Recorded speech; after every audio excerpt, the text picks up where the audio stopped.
Habari yako mtazamaji wangu wa kipindi chetu cha siasa ya ulimwengu. Karibu tena katika siku nyingine na wakati mwingine wa mwendelezo wa kipindi chetu. Kipindi ambacho kinakujia kwa udhamini wa Mnukwa Global Visa Consultants, ambao sio tu washauri wako lakini vile vile ni wasaidizi wako ikiwa katika siku za usoni unakusudia kuelekea katika nchi za ughaibuni. Nchi kama za Canada, Uingereza, nchi za Umoja wa Ulaya pamoja na Australia. Unaweza kuwasiliana nao kupitia namba zilizoko chini tangazo kwa msaada, ushauri pamoja na mwongozo. Tukielekea katika uchambuzi wetu wa leo, bila shaka pamekuwa kuna sauti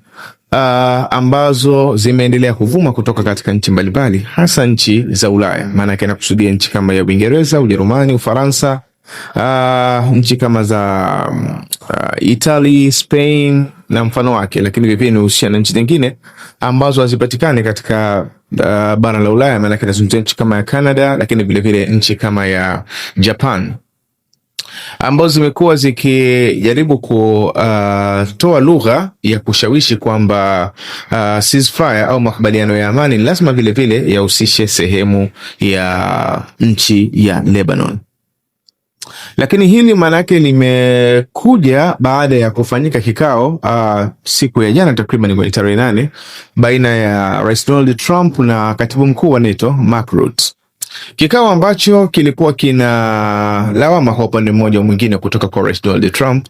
ikiashiria kwamba NATO hawakujitokeza kipindi ambacho Marekani inawahitaji, lakini vile vile haitajitokeza hata katika kipindi kingine ambacho Marekani inaonekana kwamba itawahitaji. Jambo ambalo Katibu Mkuu Mark Rutte alikuwa anajaribu lidefend kwa upande mmoja au mwingine. Lakini ni jambo ambalo limeonyesha kwamba pamekuwa kidogo kuna mpasuko baina ya nchi ya Marekani na nchi ambazo ni wanachama wa umoja wa kujihami wa NATO.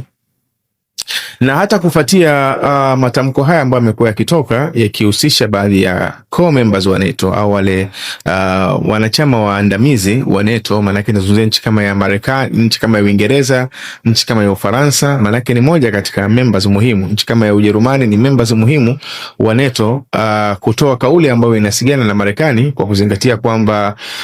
nchi ya Israeli imezungumza siku moja na hata siku za nyuma zilikuwa ikariri kwamba makubaliano yote ya amani yatakayotokea baina ya kuhusiana na mgogoro wa nchi ya Iran, maana yake nchi ya Lebanon haiwezi kuwa katika sehemu ya makubaliano hayo. Na Marekani inaonekana kwa hivi sasa imekuwa ni sehemu ya msimamo wake, kwa sababu kinachoonekana baada ya Rais Donald Trump kupata taarifa kutoka kwa waziri mkuu wa nchi ya Pakistan, alijaribu kufanya mawasiliano na waziri mkuu Netanyahu kuhusiana na hiyo taarifa, lakini katika kile ambacho inaonekana kimetoka Tel Aviv ni kwamba tunaweza tukaingia katika sehemu ya mjadala na nchi ya Iran, lakini sehemu ya Lebanon inatakiwa iachwe kama ilivyo. Sasa hii kwanza inaashiria kwamba utofauti wa mawazo umekuwa ukiendelea kujidhihirisha baina ya nchi ya Marekani na memba wenzake wa NATO, lakini vile vile inazidi kutoa indication au kutoa alama ya kwamba kwa kadri tunavyoelekea mbele ni ishara ya wazi kabisa kwamba kuna uwezekano mkubwa umoja wa NATO ukavunjika, na unaweza ukavunjika kwa staili moja au mbili. Staili ya kwanza ni Marekani tu kuonyesha mwitikio chanya kwa taasisi husika, pamoja na kwamba hili limeanza muda mrefu toka Rais Donald Trump alipoingia tu madarakani, na ndio maana ilikuwa inafanyika kila juhudi ya kuhakikisha kwamba Rais Trump haingii tena madarakani, kwa sababu sera zake zilikuwa zinaonyesha wazi kwamba hazikubaliani na mwenendo wa NATO. Bali akajaribu kuongeza masharti zaidi, ikiwemo kuongeza sehemu ya budget kwa ajili ya masuala ya ulinzi kufikia katika 5% ya pato ghafi la taifa, yani GDP. Jambo ambalo hata Mark Rutte katika siku ya jana amejaribu kumwambia Rais Donald Trump kwamba NATO bado iko na Marekani, na ndio maana kwamba mpaka sasa hivi wamekuwa wakijaribu kupush ile kuhakikisha kwamba wanafikia katika budget ya ulinzi kwa kila nchi iweze kufikia 5% mpaka kufikia mwaka 2035. Lakini kimsingi ni kwamba Marekani yenyewe ilianza kuonyesha hizo alama, na nchi za Ulaya hivi sasa zinaonekana kwamba zinajaribu kuchukua baadhi ya hatua. Kwa hiyo kile kinachoonekana ni kwamba Marekani anachoweza kukifanya ni kupunguza ile mwitikio wake kwenye kundi lile la NATO au umoja wa kujihami wa NATO, na kitu ambacho nchi za Ulaya zinajaribu kuonyesha hivi sasa ni kujaribu kuchukua hatua kabla Marekani haijafikia katika hatua hiyo. Na moja katika hatua ambazo wamejaribu kuzitengeneza kwa mfano mwaka jana kwenye mwezi Julai takriban yalifanyika makubaliano baina ya nchi ya Uingereza na nchi ya Ufaransa ambayo inajulikana kama Northwood Agreement, makubaliano ambayo yalikuwa yanafanya ushirikiano au kuongeza ombwe la ushirikiano baina ya nchi ya Uingereza na nchi ya Ufaransa. Hii ikiakisi kwamba lengo lao kubwa hasa ni kutengeneza ile nuclear umbrella, kutengeneza ule mwamvuli wa uwezo wa kujilinda kwa kutumia silaha za nyuklia katika eneo la Ulaya, pasi na kuitegemea hasa nchi ya Marekani, kwa sababu imekuwa ni nchi ambayo haieleweki. Na hata ukiangalia katika mwezi Machi mwaka huu, rais wa nchi ya Ufaransa Emmanuel Macron alifanya extension, alitangaza ile kuongeza sehemu ya mkono ule wa ulinzi wa kinyuklia, ukihusisha vile vile nchi kama ya Ujerumani na nchi kama ya Poland. Na uchaguzi wa nchi kama ya Ujerumani na nchi kama ya Poland kwanza inaashiria kabisa ni uchaguzi wa kistratejia, kuzingatia kwamba ni nchi ambazo ni kubwa. Nchi kama ya Poland ina jeshi kubwa, nchi kama ya Ujerumani ni nchi ambayo ina uchumi mzuri, pamoja na kwamba ina vikwazo fulani katika kufikia kuwa na uwezo wa kuwa na silaha za nyuklia moja kwa moja. Kwanza kwa kuzingatia ni memba wa ile NPT, makubaliano ya kuhusiana na udhibiti wa masuala ya nuclear, maanake kuzuia nchi zingine kuendelea kujiingiza katika uzalishaji wa silaha za nuclear, lakini vile vile zile ambazo zina silaha za nuclear ikiwezekana kupunguza kwa kiwango fulani. Kwa hiyo Ujerumani ni moja katika memba wa ile NPT. Lakini vile vile kwa sababu ya muundo wa nchi ya Ujerumani, kwamba ni nchi ambayo imegawika, maanake kuna upande wa Ujerumani Mashariki na Ujerumani Magharibi. Upande wa Ujerumani Mashariki ni upande ambao ulikuwa unadhibitiwa na nchi ya Urusi kabla ya mwaka 94 takriban, na upande wa Ujerumani Magharibi ni upande ambao ulikuwa unadhibitiwa na nchi kama za Marekani na mfano wake, nchi ambazo zilishinda katika vita kuu ya pili ya dunia, kwa maana ya Ufaransa, Uingereza, Marekani, zenyewe zilikuwa zikidhibiti katika upande wa magharibi. Ndio maana inaonekana kwamba hata sera za masuala kama ya nyuklia zinatofautiana kutoka upande wa mashariki na magharibi. Katika upande wa magharibi manake hairuhusiwi kufanyika shughuli zozote za kinyuklia, au hata idadi ya wanajeshi kuzidi 370 au kuwa na wanajeshi kutoka katika nchi nyingine. Kwa hata wanajeshi wa Marekani wanaopatikana katika nchi ya Ujerumani, most of them wanapatikana katika upande wa magharibi ambao unaonekana kwamba ulikuwa chini ya udhibiti wao toka siku za nyuma. Lakini kiufupi ni kwamba Ujerumani na Poland manake zinaingia na zenyewe katika kufanyiwa kama ulinzi kupitia uwezo wa silaha za nyuklia wa nchi ya Ufaransa pamoja na nchi ya Uingereza. Na hili ni jambo ambalo Emmanuel Macron alikuwa akisisitiza kwa muda mrefu kwamba Ulaya inatakiwa itengeneze framework yake, tengeneze muundo wake wa kuweza kujihami bila kuitegemea nchi ya Marekani. Na hili manake target yake kubwa hasa ni kuifanya ile block ya Ulaya iwe ni sehemu ambayo inahitajika, kwa sababu katika mazingira sasa hivi Ulaya imekuwa ni sehemu ambayo haihitajiki. Discussion kama hizi kubwa zinaendelea za migogoro kama ya Iran, hauwezi kusikia Ulaya na yenyewe inapewa kiti cha kuzungumza. Maana yake sasa hivi wanaozungumza ni China, Urusi, Marekani, kiwezekana na Iran yenyewe, lakini huwezi kusikia Ulaya wakipewa kiti cha kuzungumza. Maana yake ni block ambayo inaonekana kama imepoteza nguvu yake kwa sababu ya utegemezi wake wa muda mrefu kwa nchi kama ya Marekani. Lakini njia ya pili ambayo Marekani anaweza akatumia katika kujitoa labda katika NATO, labda ni kupitia kutangaza moja kwa moja kwamba wanajitoa katika NATO, lakini hilo maana yake litakuwa lina mchakato mrefu, kwa kuzingatia kwamba kwenye mwaka 2023 ama 24 ilipitishwa sheria pale katika nchi ya Marekani, katika Senate ya Marekani, na hasa ilitokana na pendekezo la Marco Rubio kabla hajafikia kuwa katika nafasi hii ambayo sasa hivi kama waziri wa mambo ya nje na mshauri wa masuala ya kiusalama wa nchi ya Marekani. Alitoa pendekezo kwamba katika siku za usoni, manake Marekani ikitaka kujitoa katika NATO, ni lazima 2/3 ya Senate iweze kupiga kura na kuliruhusu hilo liweze kutokea. Kwa ina maana hata kama Marekani itakuwa ina opt kufanya hivyo, maana yake patakuwa kuna mchakato mrefu mbele, na inawezekana ikawa ni ngumu kwa kuzingatia kwamba siasa ya Marekani imekuwa inakosa imani ya moja kwa moja na mwenendo wa Rais Donald Trump, maanake mwenendo wake umekuwa haueleweki, yani hauko mahala pamoja ambapo umetulizana. Kwa hiyo kiujumla ni kwamba tofauti ya mawazo kama hivi ni jambo la kawaida, huwa lipo, lakini kwa hali inayoendelea kujitokeza katika nchi za Ulaya baina yake na nchi ya Marekani, na hasa ukihusianisha na mgogoro wa nchi ya Iran, na kuzingatia kwa mfano kama leo takriban waziri mkuu wa nchi ya Spain Pedro Sanchez ametangaza kwamba wanakusudia kufungua balozi wao katika mji wa Tehran, jambo ambalo lilikuwa limefungwa kwa muda mrefu. Hii ni kuonyesha kwamba ile mawazo ya nchi za Ulaya zimeanza kuwa zinakwenda katika uelekeo wa tofauti na uelekeo ambao Marekani na uhitaji. Kwa hiyo kile tunachokiona ni kwamba kwa namna yote katika siku za usoni kuna nafasi kubwa ya NATO kuweza kuanguka. Lakini katika swala la kuhitaji kwamba Lebanon iweze kuingia katika ceasefire, ile ni jambo ambalo bila shaka litahitaji labda Iran watumie nguvu katika hilo, kwa sababu kinyume na hapo manake haliwezi kufanikiwa, na haliwezi kufanikiwa kwa sababu nyingi. Kwanza kabisa Israel katika mgogoro ulikokuwa unakwenda, moja katika mitego yao ambao walikuwa wameitega hasa ilikuwa ni mtego wa Hezbollah kuweza kuingia katika huu mgogoro. Hii ilikuwa ni moja katika njia ambazo walikuwa wamejaribu kuzitengeneza kama ni backup ya mtego wao, kwa sababu walikuwa bado wana focus na sehemu ya kusini mwa Lebanon, na kilichotokea ni kweli Hezbollah waliingia katika mgogoro. Sasa wanachojaribu sasa hivi kukifanya katika ile kusini mwa Lebanon, maana yake wameshatengeneza ile muundo wao, na muundo waliojaribu kuutengeneza ni muundo kwamba kusudia ile sehemu ya kusini mwa mto Litani wawezi kuigawanya katika zoni kama 4. Kuna zoni ya kwanza ya karibia na mipaka ya Israel, maana yake karibia na maeneo kama ya Kiryat Shimona, ni kujaribu kuvunja vile vijiji vyote vinapatikana katika maeneo yayo.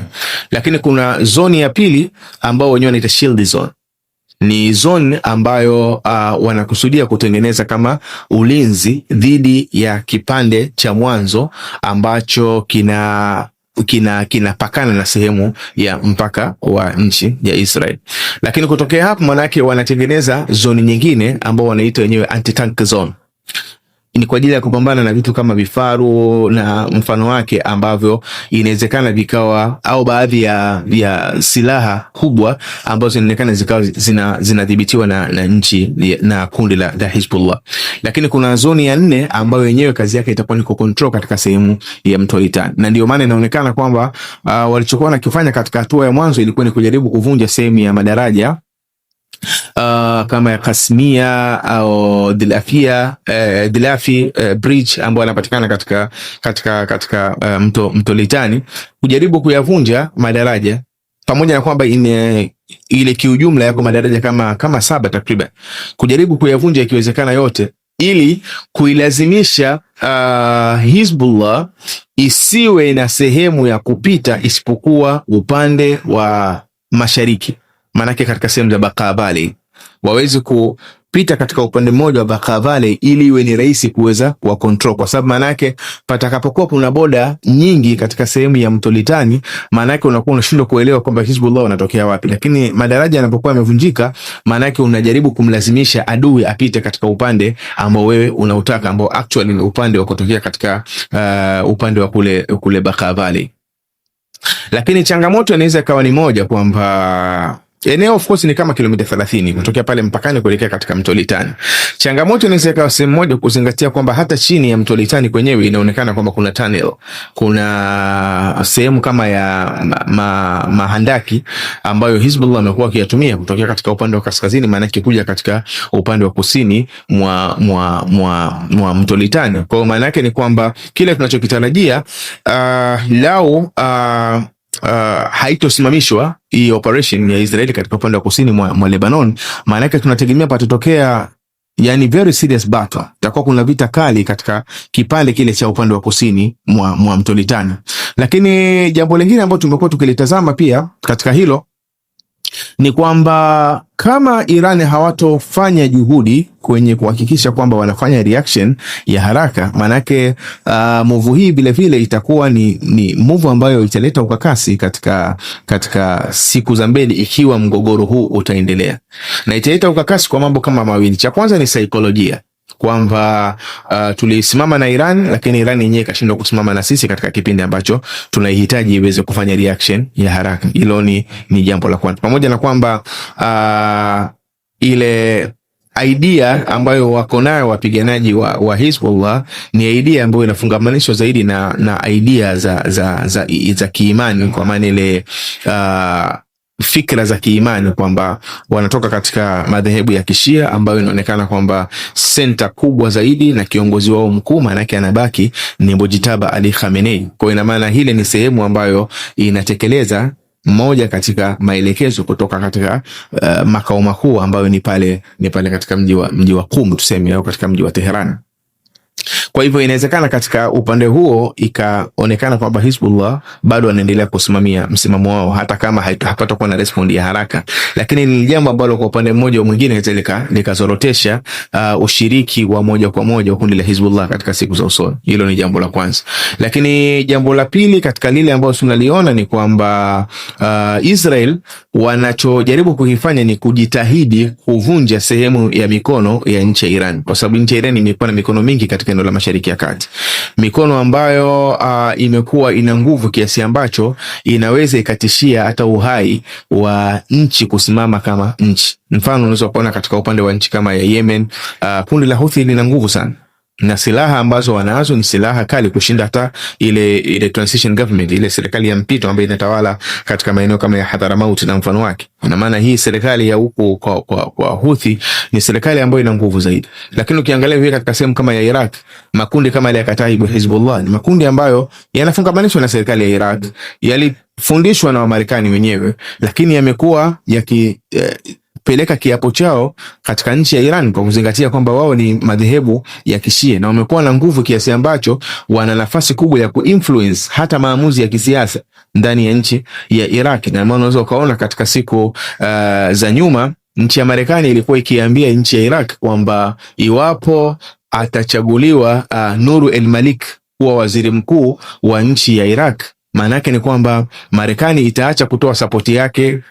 yoyote katika nchi ya Iraq, kwa sababu wanafahamu Nuru el-Malik alikuwa ni mmoja katika mawaziri wakuu wa nchi ya Iran siku za nyuma. Baada ya kuanguka kwa utawala wa Saddam Hussein kwa kipindi fulani, Nuru el-Malik ndio alikuwa waziri mkuu pale, na kutokana na kuwashawishiwa au kuwa na sikio la usikivu zaidi kutoka katika nchi ya Iran, maana yake hili ndio lilipelekea hata kutengenezwa kuibuka kwa makundi kama ya Islamic State. Na moja katika masharti ambayo Marekani waliyaweka kwa Iraq ni kwamba iwapo Iraq watahitaji msaada wa Marekani, lazima Nuru el-Malik aweze ku resign, aweze kustaafu, ndo Marekani iweze kutoa msaada wa kupambana na kundi kama la Islamic State. Badala yake nafasi yake ikachukuliwa na nafikiri na al-Abadi. Sasa katika mazingira ya namna hiyo, maana yake ni kwamba kile kinachoonekana ni kwamba vile vikundi ambavyo vimekuwa formulated na vimetengenezwa na nchi ya Iran vina nguvu kwa kiwango kikubwa sana katika nchi, kiasi ambacho inaweza ikatikisa hata uhai wa nchi. Na ndio vile inaonekana hata katika upande wa Lebanon unapozungumzia kundi la Hezbollah, tena sasa hivi ni kwamba nguvu yake imepungua kidogo, lakini kipindi yuko Hassan Nasrullah, maana yake wanasiasa wa nchi ya Lebanon walikuwa hawezi kuzungumza kitu, kwa kuzingatia kwamba Hassan Nasrullah mwenyewe alikuwa anasimama kama taasisi, ukiachilia mbali Hezbollah yenyewe kuwa ni kama taasisi. Kwa hiyo mazingira yalikuwa katika muundo wa namna hiyo. Sasa juhudi ambayo inaonekana kwamba Israel wanajaribu kuifanya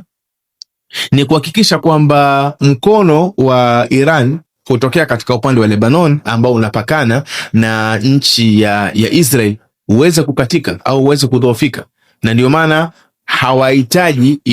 ikusanywe katika sehemu ya makubaliano haya ambayo yanayoendelea. Pamoja na kwamba bado kuna mawasiliano baina ya nchi ya Iran na kundi la Hezbollah kwa kuangalia mwenendo wa mambo jinsi unapokwenda, kama wanaweza kuihandle situation wenyewe au inahitaji ushiriki wa moja kwa moja wa nchi ya Iran. Lakini maana yake ni kwamba focus ya nchi ya Israel iko hapa kwenye kuhakikisha kwamba tuizoroteshe kwa kadri itakavyowezekana kundi la Hizbullah. Na juhudi hiyo haijaanza leo, maana yake ilianza toka miezi kama 15 nyuma, pamoja na kwamba inaonekana kwamba formation ya Hizbullah imebadilika kwa kiwango kikubwa, tofauti na hata vile ilivyokuwa inazingatiwa katika siku za nyuma. Na ndio unaweza kuona kwamba Israel ilikuwa ikifanya mashambulizi kwa takriban miezi 15 upande wa kusini mwa mto Litani, lakini reaction iliyokuja kufanywa na Hizbullah katika kipindi hiki cha mgogoro, maana yake ilikuwa ni mpaka kuingia katika baadhi ya maeneo kama ya kule kaskazini. Manake maeneo kama ya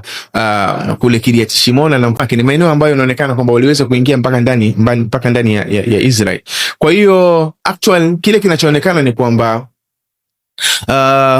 Israel kuambiwa kwamba wa stop operation yao ya kusini mwa mto Litani, hili jambo bila shaka litakuwa ni jambo gumu, na iwapo Iran hawatachukua hatua za haraka, kwa sababu kufunga peke yake mlango bahari wa Hormuz, hili ni jambo ambalo linaiathiri dunia, lakini linaiathiri zaidi nchi ya Marekani. Lakini jambo hili linaweza lisiathiri zaidi nchi ya Israel, kwa kuzingatia kwamba yenyewe Israel ina access ya kupata mafuta. Inapata mafuta kutoka Azerbaijan, inapata mafuta kutoka kule Kazakhstan, imekuwa inapata mafuta kutoka maeneo haya. Sasa katika mazingira ya namna hiyo, maana yake ni kwamba kufungwa kwa mlango bahari wa Hormuz kwao hakuna shida ya namna yote. Ina maana ili pale kuna tatizo au iweze kuleta athari, Iran maana yake wanatakiwa washambulie katika nchi ya Azerbaijan, katika zile pipeline ambazo zinaelekea katika nchi ya Israel. Hilo ndo kidogo linaweza likastua katika sehemu ya wao kuweza kupata nishati, lakini kinyume na hapo, maana yake kufunga mlango bahari wa Hormuz litakuwa ni jambo ambalo linategemea mtu wa tatu ndo aweze kupressurize, aweze kuongeza pressure kwamba Israel iache kufanya mashambulizi yake, jambo ambalo bila shaka inawezekana lisiweze kufua dafu, kwa sababu hata katika mgogoro wa Gaza ziko nchi ambazo zilijitolea kuzungumza wazi kwamba kinachoendelea ni mauaji ya kimbari na mfano wake, lakini Israel inaendelea na misheni yao. Kwa hiyo hata katika hili, maana yake Israel ili iweze kuacha operation yao kusini mwa Lebanon, ni lazima ipatikane ile tunasema ni direct confrontation. Lazima ipatikane ile ugomvi wa moja kwa moja, ndio inaweza kupelekea kwamba watu wakaingia katika makubaliano ya kuhusiana na eneo la kusini mwa Lebanon. Lakini kinyume na hapo, maana yake kile kinachoonekana wazi ni kwamba Israel wataendelea kushika msimamo wao kuhusiana na swala la kusini mwa Lebanon, kwa kuzingatia umuhimu wa kusini mwa Lebanon kwa upande wa Israel na mipango yao ya mbele, kwa sababu kubwa zaidi ukiachilia masuala ya kiusalama, kubwa zaidi ni kwamba wanahitaji kuongeza sehemu ya eneo lao, wanahitaji kudhibiti sehemu ya kusini mwa Lebanon. Sasa kiujumla ni kwamba kiujumuisho ni kwamba kile tunachokiona ni kwamba mgogoro wa nchi ya Iran ni mgogoro ambao unakwenda kutengeneza mabadiliko makubwa ya ushirikiano baina ya blocks muhimu kama NATO, wale members wa NATO. Inawezekana kwamba kutokana na mgogoro huu tukaja kushuhudia picha nyingine ambayo inakuja kujitokeza katika siku ya mbele, lakini vile vile ukiachilia mbali kwamba kuongezeka kwa washirika wengine ambao wanaingia kujaribu kushape mfumo wa mazungumzo, kile kinachotegemewa kukubaliwa baina ya Marekani na Iran, lakini vile vile kuangalia namna gani kwamba watu wengine vivyo wanaweza kushiriki katika kutia pressure katika upande wa kusini mwa Lebanon ili iweze kufikiwa sehemu ya makubaliano. Lakini kubwa kuliko yote ni kwamba kila tunachokiona mpaka hivi sasa ni kuonyesha kwamba dunia ipo katika kipindi cha mpito.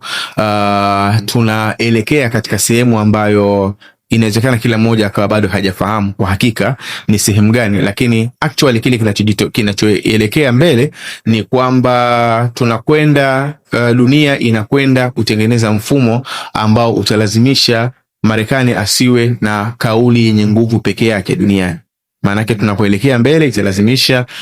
kutengenezwa mfumo mwingine ambao utaendelea kupokea rai na fikra zenye ushawishi kutoka katika nchi mbalimbali duniani, na ndio maana unaona hata Umoja wa Ulaya wanajaribu kutengeneza framework yao ya kuwa kama block yenye kujitegemea, ili wawe na sehemu ya ushawishi katika hatua ambayo inakuja mbele, kwa sababu kinyume na hapo maana yake ni kwamba wataachwa nyuma na watakuwa ni kama jumuiya ambayo haina nafasi yote ya ushawishi